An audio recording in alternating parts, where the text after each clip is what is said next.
Следующий оратор НПО «Саракат», далее Святой Престол.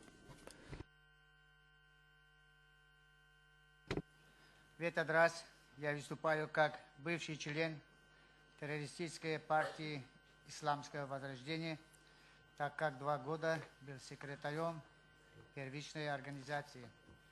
Довожу до вашего сведения, что, будучи членом этой партии, я понял и осознал негуманный цель основателей этой партии. Их главной целью является политика и внедрение в государственной власти. Чтобы достичь этой цели, они прибегают к созданию разногласий и расколу общества, что противоречит священному Корану. Такая деятельность исламской партии приводит к нестабильности в регионе и войне среди мирного населения. Исламская партия наносит раскол среди мусульманского общества. Члены этой партии не могут возвратиться назад на мирное существование, так как они истратили вложения из-за рубежа и на собственных нужд. Прошедшие события показали, что бывший член партии Исламского возрождения, неблагодарный Хаджи Халим Назарзада, вместе изъявления благодарности Аллаху за его богатство, славе и должности, перешел к человекоубийству и предательству Родины.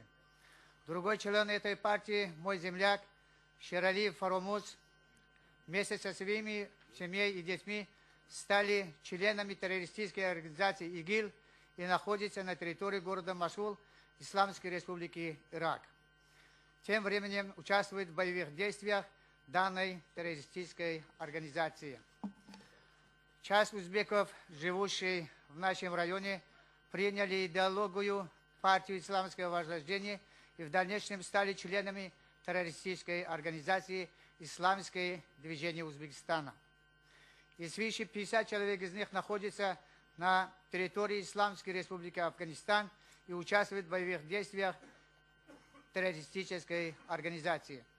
И напоследок должен сказать, что именно партия Исламского возрождения развивала на территории Республики Таджикистан исламский фанатизм, который привел население этого государства к терроризму.